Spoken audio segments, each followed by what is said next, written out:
People's Guide to the Cthulhu Mythos is brought to you by BunnySlippers.com and FoundItemClothing.com.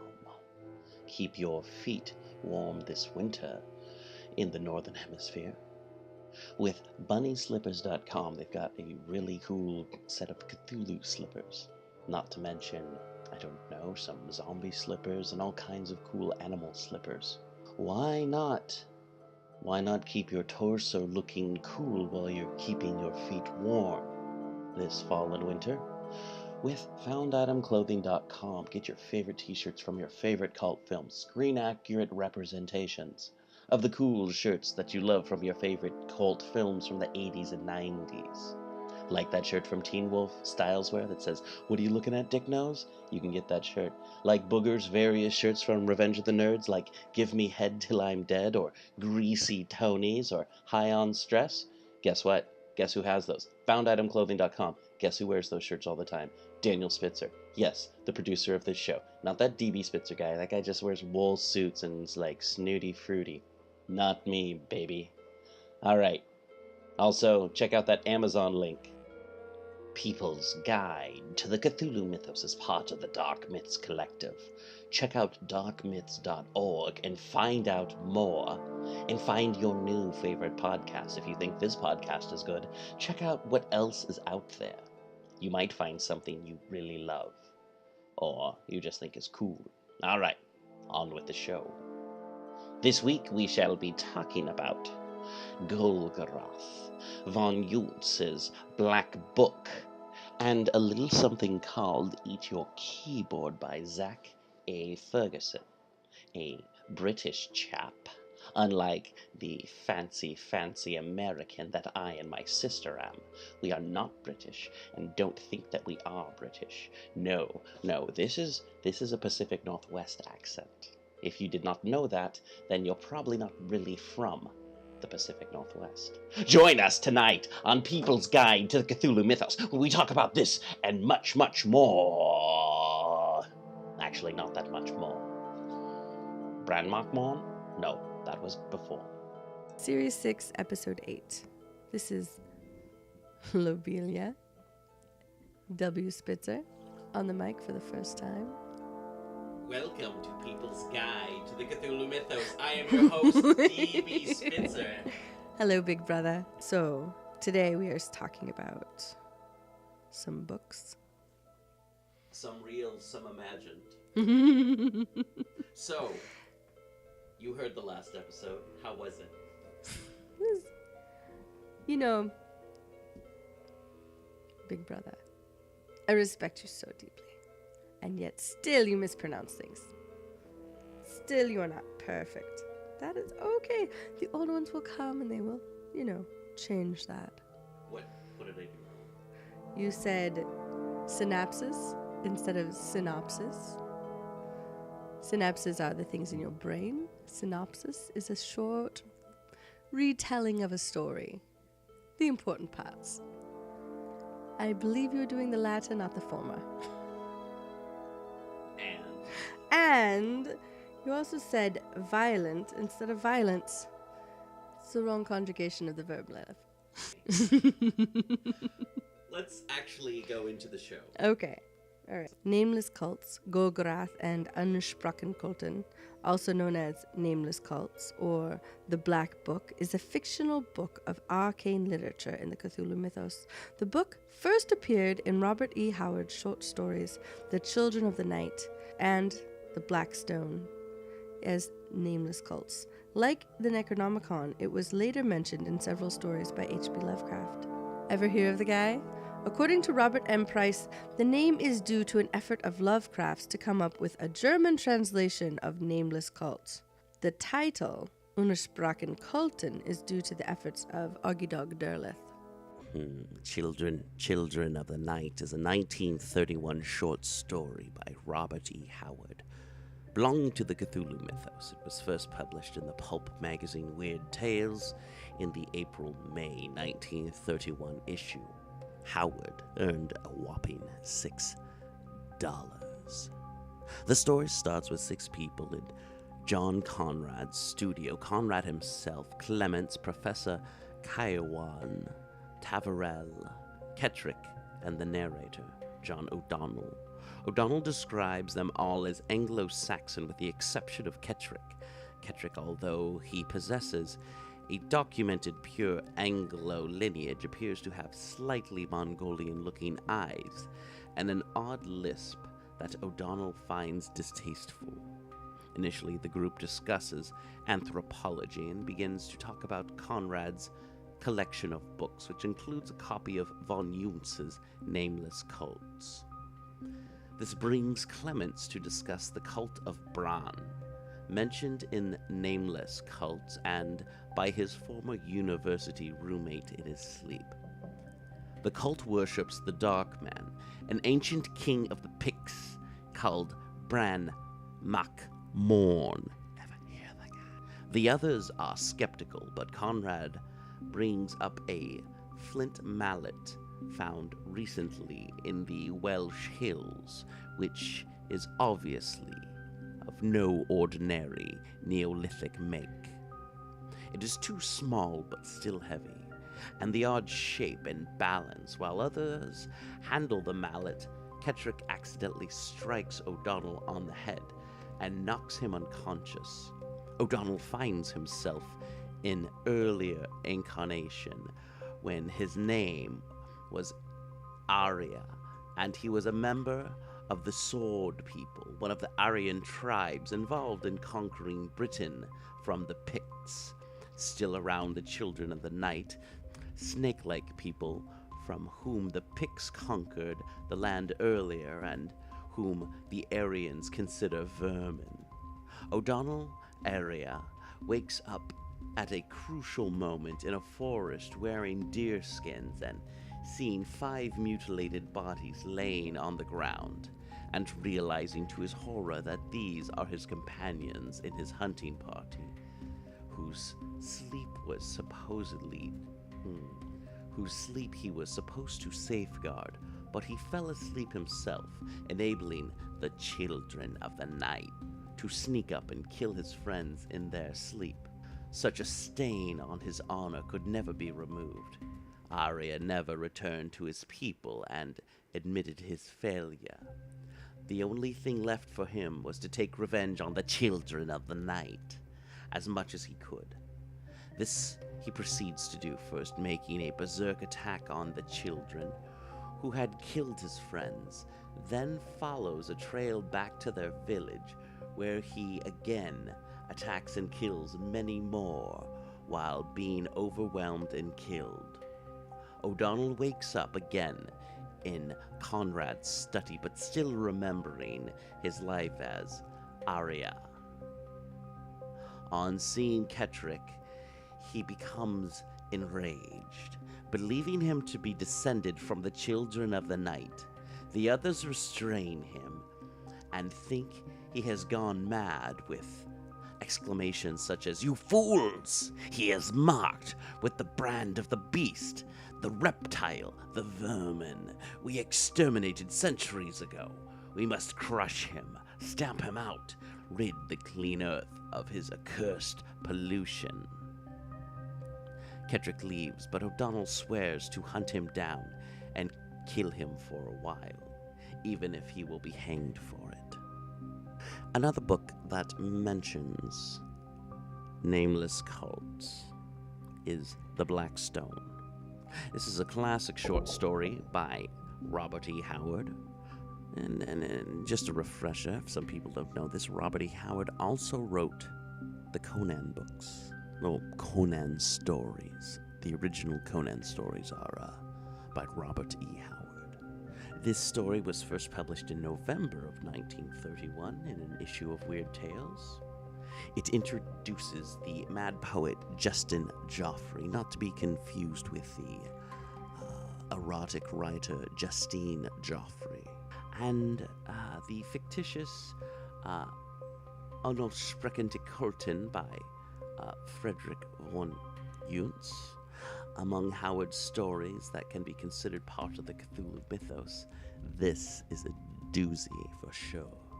It is written as a mythos story rather than simply a tale comparable with the Lovecraft universe. This is not a very Lovecraftian tale in the fact that it's, I don't know, Anglophiles skulking around and reading books and going mad, or, ooh, I've got this thing and I'll show you, I'll prove everyone's stupid. No, there is no, I write this as my life, I write this in my dying last breath. The thing comes. It comes through the window. Oh my, it's got me. No, this is not that. This is about an adventurer. This is about violence. This is about swords. This is about monstrous toad-like creatures and sacrifices, far darker and more violent than anything Lovecraft ever created. This is just Robert E. Howard. And the thought recurs to me, if such a monstrous entity as the master of the monolith somehow survived our unspeakably distant epoch so long, what nameless shapes may even now lurk in the dark places of the world. The Black Stone, Robert E. Howard.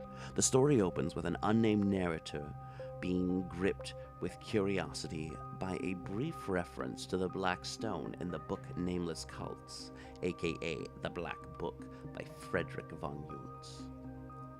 He researches the artifacts but finds little further information. The ancient, though aged, is debated. A monolith stands near a village in Stegokava, meaning something like the Witch Town, and the mountains of Hungary. There are many suggestions, or there are many superstitions surrounding it. For instance, anyone who sleeps nearby will suffer nightmares for the rest of their life, and anyone who visits the stone on Midsummer Night will go insane and die. Though the monolith is hated and disliked by the village, it is said by the innkeeper that any man who lay hammer or maul will die evilly, so that all villagers simply shun the stone. The narrator decides to travel there on vacation. Along the way, he hears of the local history and sees the site of an old battlefield where Count Boris Vladinov fought the invading Turks in 1526. Local stories of that Vladinov took shelter in the ruined castle and was brought a lacquered case that had been found near the body of Selim Badar, the famous Turkish scribe and historian who had died in a recent battle. The unnamed contents scared the Count, but at the moment, Turkish artillery collapsed the castle and killed the occupants. Wait, then how did they know? Reaching the village, the narrator interviews some of the villagers. The current inhabitants are not the original people of the village. They were all wiped out by the Turkish invasion of 1526. They are said to have been of a different unknown race that the Hungarians, race than the Hungarians, with a reputation for raiding the villages and kidnapping women and children. A school teacher reveals that, according to legend, the original name of the village was Zuthan, and that the stone was worshipped by pagans at one time, though they probably did not erect it themselves. The Black Stone is octagonal in shape and about 16 feet in height and about 1.5 feet thick. A week after arriving, the narrator realizes that it is Midsummer's Night and makes his way to the stone. He falls asleep an hour before midnight, but wakes up to find chanting and dancing people around the stone. After much dancing, during which the narrator is unable to move or do anything but observe, a baby is killed and sacrificed. Shortly, a giant toad-like monster appears at the top of the stone, and a second sacrifice, a young girl, is offered to it. The narrator faints at this point and decides that it was a dream. When he wakes up again, there is no evidence of any of the night's events. Thinking back to the earlier tale, he decides to secretly excavate the ruined castle at night and recover the box that was buried along with Count Boris Vladinov. He translates the text of a small scroll found inside the crushed box, which turns out to be a record of Salim Bahadur's raid into the valley. The Turks found the toad monster worshippers and eradicated them all. They also found a nearby cave, a monstrous bloated wallowing toad-like being, and slew it with flame and ancient steel blessed in old times by Mohammed, and with incantations that were old when Arabia was young. The narrator realizes that his dream was actually a vision of the real event in history, that the Black Stone is really the spire of a massive fortress, and that the cliffs surround it are its battlements. The rest of the castle lies buried underneath the Hungarian mountains. He throws the scroll and the small gold idol of the toad, also from the box, into the Danube. The narrator ends with the belief that the words of the nameless cults are real and not the ravings of a madman, as he had first thought. With this comes the thought, man is not always the master of the earth, as he is now. Unersprochen Kulte would be the German for unspeakable cults. The form Unersprochen Kulten is the dative case, suggesting a full title of von Unersprochen Kulten, of unspeakable cults, as it were de cultus ineffabilibus, or similar. Folks have commented that since the German adjective may not translate to unspeakable, unutterable, ineffable, but also to unpronounceable, tongue-twisting, the title is a good description of the names invented by Lovecraft. Unersprochen Kulten is believed to have been written by Friedrich Wilhelm von Kunst. The first edition of the German text, referred to by some as the Black Book, appeared in 1939 in Dusseldorf. The English edition was issued by Berdwell in London in 1845, but, being meant to sell purely based on shock value, contained numerous misprints and was badly translated. A heavily expurgated edition was later issued in New York by Golden Goblin Press in 1909, but sold few copies as its high production costs made it prohibitively expensive. Original editions in German have a heavy leather cover and iron hasps. Few copies of the earliest editions still exist because most were burnt by their owners when word of von Kunst's gruesome demise became common knowledge. An edition is known to be kept in a locked vault at the Miskatonic University Library, and some book collectors, occult scholars, have managed to find copies. The text contains information on cults that worship pre-human deities, such as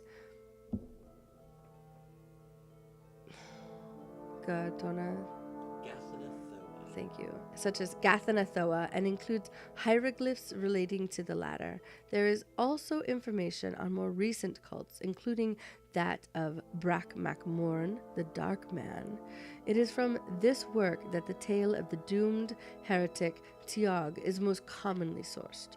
The principal obscurity of the book is von Kunst's use of the word keys, a phrase used many times by him in various relations, in connection with certain items and locations, such as the Black Stone and the Temple of the Toad, possibly associated with Sathagua, brother.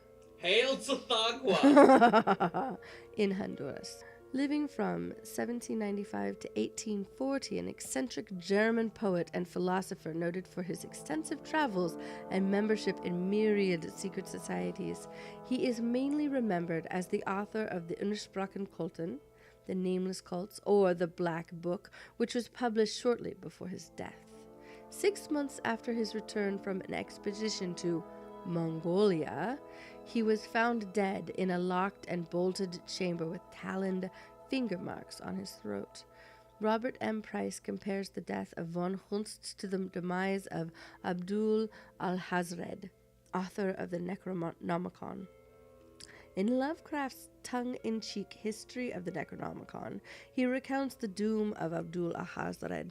He is said, Ibn Khalikan, to have been seized by an invisible monster in broad daylight and devoured horribly before a large number of fright-frozen witnesses. And what of the monstrous hand that strangled out his life?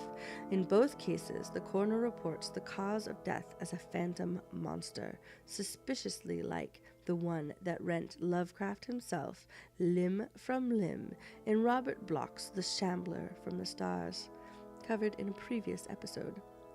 At the time of his death, von Gunst was working on a second book, the contents of which are unknown since it was burnt to ashes by his friend, the Frenchman, Alexis Ledoux.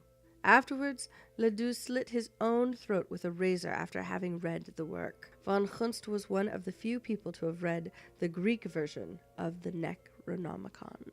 Well, since I mostly learned that most people burnt their copies, and the man himself who wrote it was strangled to death by some phantom, I don't know much of the book itself, except for that it probably harbors some pretty good keywords that open some pretty good cosmic locks. I look forward to reading about Gathanathoa. Oh, yes. And translating some hieroglyphs. Ooh, hieroglyphs. Yes, please.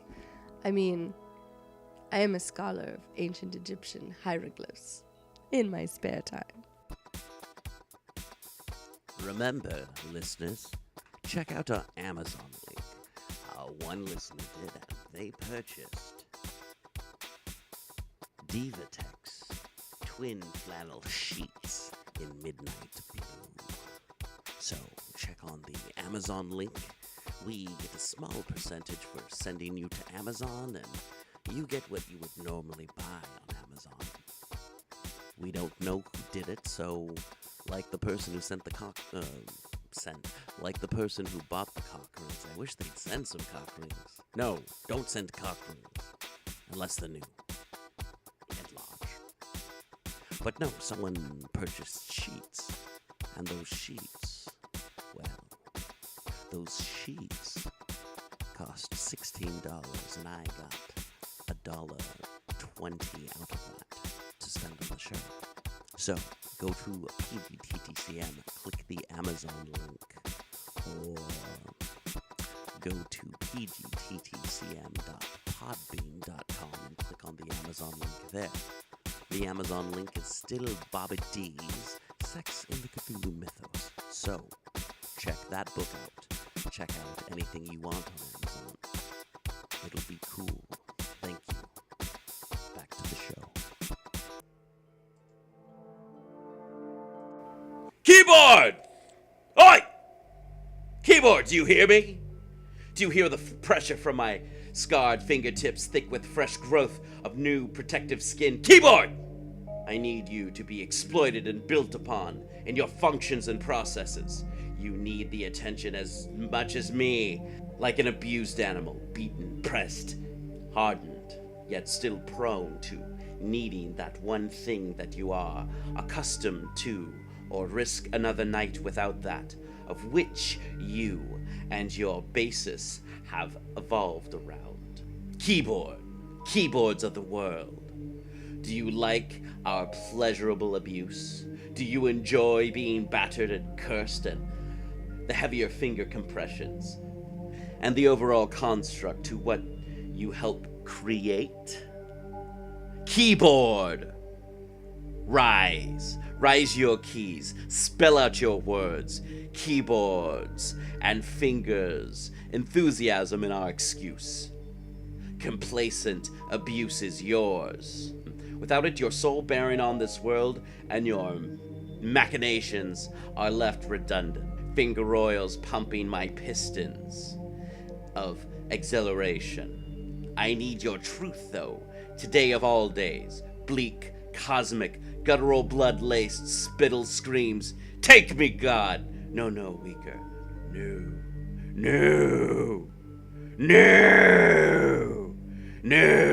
No lies. There is no God. There definitely are no gods. Eat your keyboard. is 190 pages and published by Nihilism Revisited, written by Zak A Fergison. Yeah, so Eat Your Keyboard. Eat Your Keyboard is by Zak A Fergison. I ran across his writings at one point in time across the internet, and I went, "Oi, Zak A Fergison, can I review your book?" And he said, "Oi." He didn't say oi. He then filled my Instagram feed with pictures of himself talking about his book. And I'm like, I need to review that book. I need to review that book. So yeah, definitely check out, I think, Sweat Drenched Writer on Instagram. Funny guy. Funny guy. Also, I enjoy his rantings. Eat Your Keyboard. It is like if the futurists of Italy, not with the war and the violence part, well, not with the war part, but the energy of the Italian futurists and the strangeness of the German Dada movement together. It's like William S. Burroughs. It's like I could feel Zach cutting up his writings and reassembling them in a way that makes even less sense. That collectively makes more sense. I don't know. It's really hard to say. I don't know how or what his process is, but it's good. It's nice. I like it. I wouldn't be talking about it if I didn't. So definitely check out Eat Your Keyboard. It's available on Amazon, and I got a digital copy. I love it. And I'm going to be talking about another book from Nihilism Revisited next week, ID Cancer by S.C. Burke. That one's a really good one too. I highly recommend that one, but I'll talk about that one next time. I shouldn't say next week, cause hell, my last book review was probably about a month ago. But yeah, Eat Your Keyboard, Zak A Fergison, Peace in the Middle East, War in the Central Core. Alright, I believe that is it for People's Guide to the Cthulhu Mythos. Join us next time when we will be talking about Glaaki. And, S.C. Burke's ID Cancer. ID Cancer? Yes. Is it about the stars, the sign, possibly the disease? A little of both, a little of nothing. It's published by Nihilism Revisited, so it's a whole bunch of nothing and everything all at once. Oh, exciting. Yes. And what shall we be learning about? We'll be learning about Glaaki. No, I mean... A Deity by Ramsey Campbell. Oh. Yes. Exciting. Correct. I do enjoy the works of Ramsey Campbell. All right. Well, join us next time for People's Guide to the Cthulhu Mythos and learn about some sort of inhabitant of the lake. Goodbye. Goodbye, dear listeners. People's Guide to the Cthulhu Mythos is brought to you by Found Item Clothing and BunnySlippers.com. People's Guide to the Cthulhu Mythos is hosted by DB Splitzer and LW Splitzer. DB Splitzer is played by Daniel Splitzer, while LW Splitzer is played by Sarah Fee. It is written and produced by Daniel Splitzer and additional vocals by Sarah Fee. Thank you for listening, and remember to support us by going to our Amazon link or donating $1.05 to PayPal. People's Guide to the Cthulhu Mythos loves you and is part of the Dark Myth Collective. Goodbye. Additionally, I would like to add, stay squiggly and keep it weird. All right.